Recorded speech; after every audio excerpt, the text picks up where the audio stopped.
So today I'll be giving you a brief summary of the literature to explain the rationale for the research questions that we explored. I'll highlight the measure that we developed and the participants' results, and then finish with conclusions and implications. So inclusions, I was really glad to see that inclusions come up again and again. And as we've said, inclusion has a different meaning depending on who you ask, really. But it's good to see that the sector's coming together to have some key priorities for inclusion. But I think we can all agree that it's about belonging, participating and reaching one's full potential in a diverse society.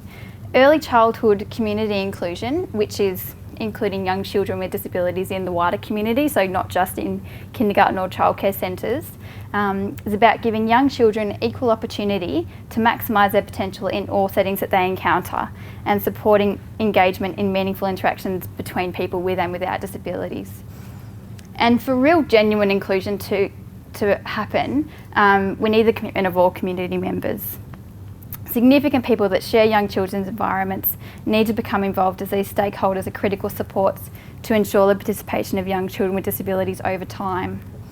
And service providers obviously are a key stakeholder group, and their beliefs are one of the many factors that can influence how inclusion actually plays out, and how families and service providers view inclusion. So this is what my research focused on, looking at the beliefs of people who work directly with young children. Two main groups we had early childhood professionals, so people who work in kindergartens or childcare services, and also recreation providers, which was people who work in leisure and recreation centres, aquatic centres, as well as Gymboree. Are you familiar with the Gymboree program? So we contacted all the Victorian Gymborees, and we got a few of them as well. So they were the two main groups that were looking at their beliefs, and the research has looked at two main types of characteristics within those beliefs. So looking at professional characteristics of the people, as well as personal characteristics.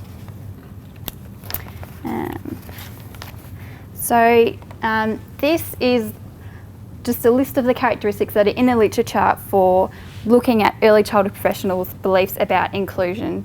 And just a side note, the current research has limited their beliefs about inclusion in their workplace. So when I'm talking about inclusion with early childhood professionals, it's within the kindergarten setting. So how do they feel about inclusion in their classroom? From the literature review that I did, there were maybe one, maybe two studies on each of these characteristics. So just like I'm sure you've heard all day, we need more research, we need more samples. But I'll just give you a brief overview of what we know so far. For the first characteristic of professionals who had previously worked with young children with disabilities, one study found that family childcare providers who'd previously worked with young children with disabilities were more willing to work with these children in the future compared to those who had no experience. For years of experience working in their sector, as well as level of education, there's mixed results. So some studies would have found a significant relationship, other studies didn't find there was any relationship between their education or years of experience and their beliefs. However, for age and personal experience with people with disabilities, which might be having a family member or a neighbour who they know on a personal level who have a disability, one study looked at these, but this study looked at individual survey items in their correlations, which isn't ideal. So there has been some research, but we need to do better research around that. Of the whole list of characteristics, the most promising really is disability-specific training. So we know that early childhood professionals who undertake training looking at a specific aspect of working with people with disabilities, that people who have that, it's more likely that they're going to have young children with disabilities in their service. So it's a predictor of inclusive programs. And childcare providers who have received disability-specific training express more positive beliefs, and they feel more confident about implementing inclusion and working with young children with disabilities after they've received that training. And it might sound kind of logical, but it's just really good to have that research behind to show that our thinking is moving in the right direction. So that's one of the groups that we looked at. The other group was recreation providers, so people who work in pools. Again, the Gymboree group, which is, I suppose, a bit more specific to young children. A bit less research. And another limitation with this particular group of research in the literature is that speaking about inclusion, they refer to people with disabilities rather than a particular age group. So these findings are kind of very broad and not specific to any particular age group. And of course, we're thinking about young children with disabilities. But of the research, we know that recreation providers who currently work with people with disabilities when they undertake the survey, those who are working with people with disabilities were more likely to have positive beliefs about teaching an inclusive swim class, for example. And recreation providers who are currently working with people with disabilities had more positive beliefs, not only about inclusion but also about the people with disabilities themselves, which was good to see compared to those staff who had no contact in the workplace with people with disabilities. For the second characteristic, years of experience working with people with disabilities, those who'd worked longer with people with disabilities were more eager and confident about teaching an inclusive swim class, and they again expressed more supportive beliefs about inclusion compared to those that had less experience. So training in specific to recreation providers having aquatic certifications or disability specific training again was really good, more positive beliefs, and in addition the confidence. So aquatic instructors who felt more confident in their ability to teach a swim class with a person with a disability had more experience and disability related training. So they're all kind of meld in together. So in a way you can see that by working on one variable and, for example, getting training, you're going to probably feel more confident anyway. So it's good to see that you don't have to pitch away at each individual one. If you work on one, you're going to have benefits all the way around. So why did we look at this particular question? Again, there's mixed results in the literature, and the key limitation was that inclusion's looked at in a very limited framework, so thinking about only in the kindergarten or childcare or only in a swim class. So we need to know about, as Tim Moore's been talking about, looking at all the, all the places that young families go with their children. So thinking about beliefs about inclusion in the community, going to the shops, going to the library, going to the park, where every family goes to. And these are two important stakeholder groups when families are venturing out with their children. And we're hoping that maybe it can kickstart extending inclusion research beyond mandated settings. So in terms of what we asked, the study aimed to compare the beliefs, confidence and perceived workplace support for inclusion in these two professional groups. And we also wanted to identify the characteristics that were significantly related to having more positive beliefs about inclusion. And we wanted to determine what the best predictors were of positive beliefs for all the participants together.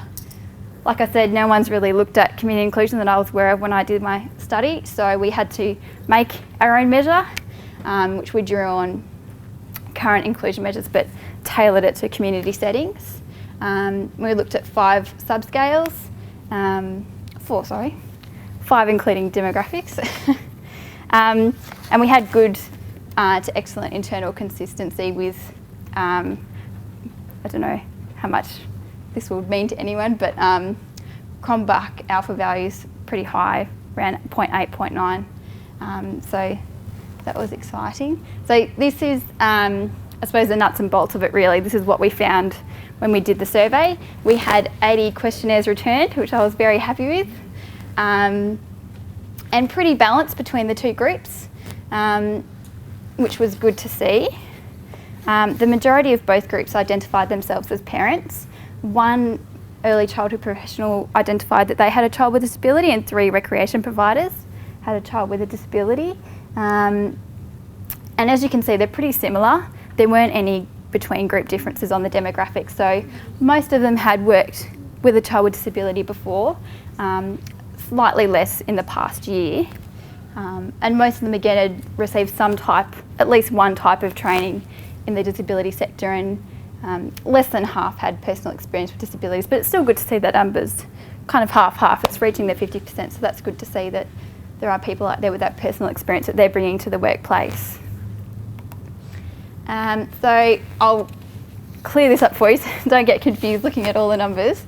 The main finding in terms of differences between the two groups is for the first subscale, which asked about their general beliefs about the community inclusion of young children with disabilities. So for this subscale, recreation providers were early childhood professionals reported more positive general beliefs than recreation providers. But as you can see, in the two columns to the right, the words you kind of divide the total by the number of items. So on average, they would have circled strongly agree/agree. And for the recreation providers, it's agree. So there's not really that much difference anyway. Even though it's statistically significant, there's no real clinical significance. So overall, they're pretty similar, which is good. So they're similarly positive in their beliefs. They both feel similarly supported by their workplace to actually implement inclusion, and they're both similarly confident in their own ability to do so. This is the part that I was interested in as well, looking at what characteristics are related to their beliefs and their level of confidence and support that they receive from their workplace. So as you can see, early childhood professionals with training were more likely to have recent and more extensive experience working with young children with disabilities, and were more confident about working with them compared to those that had less training and experience. In terms of recreation providers, all the three measures of experience, whether it's at some point in the past or in the past year, and also the number of years, were significantly related to how confident they felt about actually working with young children with disabilities, as well as their beliefs in general. But there was no significant relationship for recreation providers in relation to disability-specific training, which was interesting. We also looked at personal characteristics, so things like age and gender, but there weren't any significant relationships for the early childhood professionals. But for the recreation providers, you can see that those who had higher levels of education were more likely to have higher scores in terms of their general beliefs about community inclusion, and also beliefs about inclusion in specific settings, which is thinking about inclusion in specific settings, so inclusion in the park or at the shops, whereas general beliefs is just how they feel about it overall. And also was kind of the one confusing finding that I had was that recreation providers who had an extended family member with a disability were less supportive of inclusion in specific settings. So this was a bit of a hard one to try and explain. And I mean, the one idea that I had might be that being an extended family member and apart from the individual family, maybe they only heard about the difficult stories of going to the park or going to the shops rather than the smaller positive things. So maybe they felt less supportive of that because of the reduced communication. But again, it's kind of something you just got to try and explain, but you'll never really know. And then finally, we looked at the best predictors, which is where we just looked at the total score. So for this one, the two main characteristics that predicted positive beliefs were the number of years that they'd previously worked with young children with disabilities, which actually made a significant contribution. So that was a bit of a more predictive factor than having worked with young children with disabilities in the past year, but they were both important and unique contributors. So these again shows another level on top of correlations of how important it is getting active experience, getting your hands dirty, actually working on the ground with these children and seeing that, perhaps dispelling any myths or misconceptions that staff have. So overall, we saw that both groups were similarly positive about inclusion and also similarly positive about how much support they received and also how confident they felt about working with the young children in their workplace. And in terms of characteristics that were related to their beliefs, it's really about, for both groups, actually getting in there and having a young child with a disability coming into your centre coming into your classroom or coming into your swim class, that really boosts, well, you can't say it boosts, but it's more likely that they're going to be positive if they've had experience doing it themselves. And education came into it, but at different levels. So for early childhood providers, they needed to have specific training about disability, whereas recreation providers were more likely to have positive beliefs just if they'd, finished high school or gone to TAFE, things like that. They did need to have that higher level of very specific education to have a benefit in their beliefs. So implications, I think there's implications for training and education, not only for early child professionals but also recreation providers. So giving them information as they're going through their courses, making sure that placements are a priority of where they can get experience in a very supported setting, going through education where they can actually work with young children with disabilities while they're learning rather than being thrown into the real world and then suddenly you've got a kid coming into your class and you're feeling a bit lost. So we know that this helps, promote positive beliefs from the start, so we need to look at making sure that's a priority throughout their education. And this could be interesting to explore, I suppose, in terms of, council representatives and managers and directors, what are their beliefs about inclusion? For example, the manager of the local pool, what are his or her beliefs about community inclusion of young children with disabilities? Because that's going to have an impact as well. So it's a start in a new area, but hopefully we're looking at getting published, but hopefully we can extend the research into inclusion beyond those small settings and look at, as Tim said, where families spend most of their time away from going to, their ECIA service or things like that. So trying to extend it further. So thanks very much.